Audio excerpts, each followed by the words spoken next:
Sabah peruntuk lebih 474 juta ringgit bagi membangunkan modal insan. Perinciannya langsung bersama rakan penyampai Inisia Dollars di Kota Kinabalu. Silakan, Anne.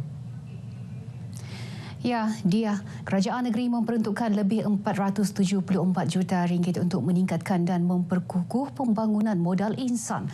Ini termasuklah pemberian beasiswa dan derma siswa, pembangunan operasi sekolah serta perpustakaan. Ketua Menteri Datuk Seri Parlimen Haji G. Noor berkata kerajaan negeri sentiasa mengutamakan keperluan serta isu pendidikan demi kecemerlangan pelajar. Pelbagai program dirangka bagi memperkasa inisiatif sedia ada agar setiap pelajar mempunyai akses pendidikan termasuklah memperkasa ekosistem sains, teknologi dan inovasi.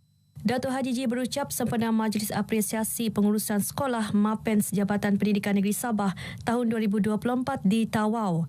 Teks ucapannya dibacakan Pembantu Menteri kepada Ketua Menteri, Datuk Nizam Abu Bakar Titingan. Beliau turut menzahirkan ucapan tahniah kepada guru-guru kerana mencatatkan peningkatan indeks grade purata negeri dalam sijil pelajaran Malaysia SPM iaitu 5.09 mata pada tahun 2023 berbanding 5.22 pada tahun sebelumnya. Seorang tokoh guru dan seorang tokoh kepimpinan yang boleh menjadi ikon kepada semua guru-guru agar mempertingkatkan prestasi mereka dan menjadikan Sabah seperti mana yang dicita-citakan oleh kepimpinan negeri untuk memperkasakan dan mempertingkatkan kualiti pendidikan di kalangan anak-anak Sabah ke peringkat yang lebih tinggi. Kita melihat bahawa pentingnya anak-anak murid kita bila berada dalam sistem pendidikan selama 11 tahun, 6 tahun di sekolah rendah dan 5 tahun di sekolah menengah. Mereka ini perlu memiliki sesuatu sebelum meninggalkan sistem pendidikan. Dalam majlis ini, bekas pengarah pendidikan negeri, Datuk Dr. Mistrin Radin dinobatkan tokoh kepimpinan, manakala tokoh guru diberi kepada pesara guru Abdul Aziz Muhammad.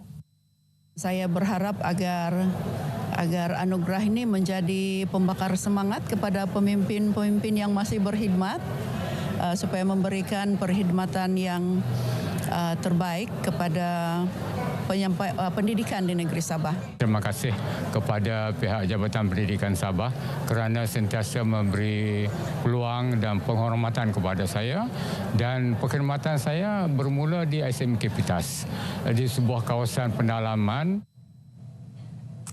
Kementerian Sains, Teknologi dan Inovasi KSTI memperkenalkan Pelan Integriti baru dan Akta Tata Kelola Sektor Awam.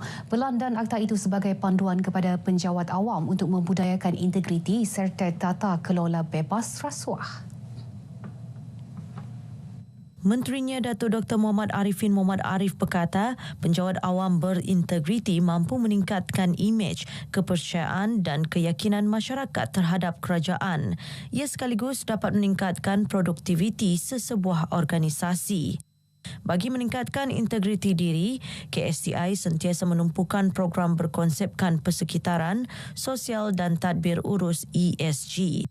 Selain mereformasi tadbir urus, KSTI juga menyediakan sistem penyampaian dan perkhidmatan efisien dan telus melalui beberapa inisiatif, antaranya Pelan Anti Rasuah Organisasi KSTI, Dashboard KSTI serta penjenamaan semula Pusat E-Desa. Ia sejajar dengan hasrat kerajaan memperkasa masyarakat dengan kemahiran dan pengetahuan dalam bidang teknologi digital sekaligus melahirkan masyarakat intelek, kreatif dan inovatif. Datuk Arifin berucap ketika merasmikan pelancaran Minggu Integriti Kementerian di Kota Kinabalu.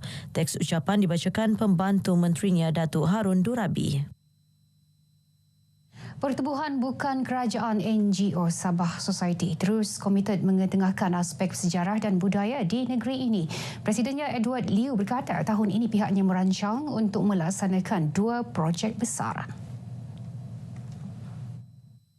Projek itu antara lain melibatkan penerangan mengenai sejarah pewujudan sekolah-sekolah yang terdapat di Sabah kepada pelajar dan orang awam.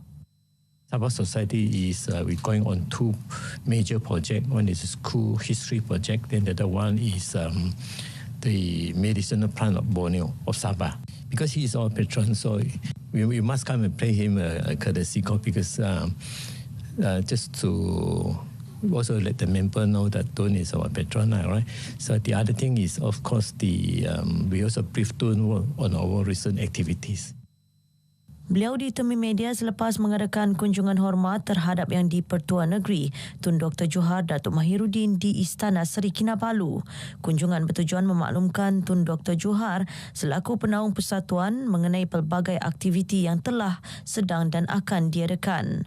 Ditubuhkan sejak 1960, Sabah Society kini mempunyai lebih 1,000 ahli berdaftar. Persatuan Sokongan Kanser Payudara Senakan komited mengumpul lebih banyak dana bagi membantu penghidap kanser payudara di negeri ini. Sehubungan itu, satu majlis makan malam amal sempena sambutan kesedaran kanser payudara sedunia akan diadakan pada 12 Oktober depan.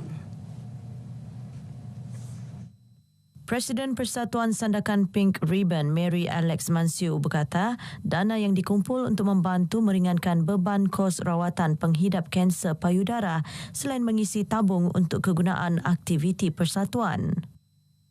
Makan malam amal ini adalah untuk menjana fundraising lah, terutamanya kepada menjana kebajikan kewangan untuk pesakit-pesakit kanser payudara, sebab mereka memerlukan bantuan kepada yang lebih memerlukanlah, sebab semasa rawatan kanser payudara ni banyak keperluan kewangan yang diperlukan semasa menjalani kemoterapi, radioterapi. Beliau ditemui media selepas mengadakan kunjungan hormat terhadap isteri Yang di-Pertua Negeri, Toh Puan Nurlidah Tan Sri R.M. Jasni di Istana Seri Kinabalu.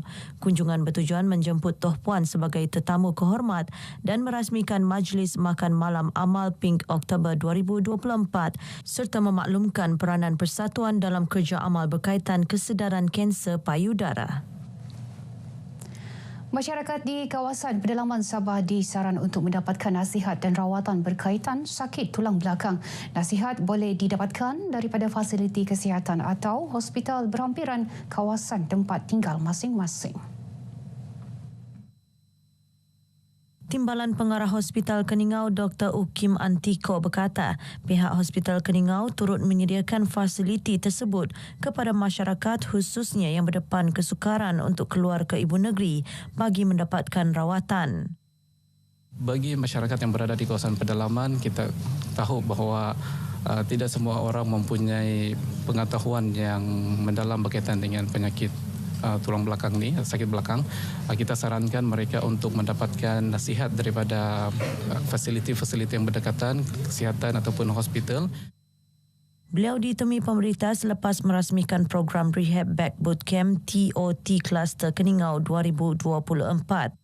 Kursus julung kali ini bagi memberi pendedahan latihan kepada pegawai perubatan rehabilitasi dan pegawai pemulihan fisioterapi serta cara kerja rawatan sakit tulang belakang.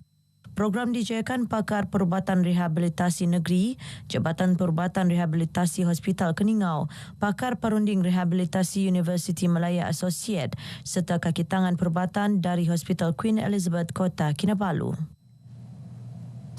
Perkembangan banjir di Membakut. Jumlah penduduk terjejas banjir ditempatkan di Pusat Pemindahan Sementara PPS Selagon, Beaufort kekal 120 orang daripada 48 keluarga setakat 4 petang tadi. Menurut kenyataan Sekretariat Jawatankuasa Pengurusan Bencana Negeri Sabah, hujan berterusan di Membakut sejak Khamis lalu menyebabkan beberapa kawasan dilanda banjir.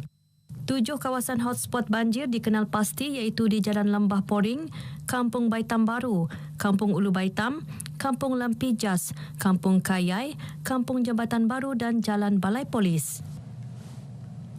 Baik, sekian perkongsian dari negeri di bawah Bayu. Kembali bersama Dia untuk lebih banyak perkembangan semasa dalam negara.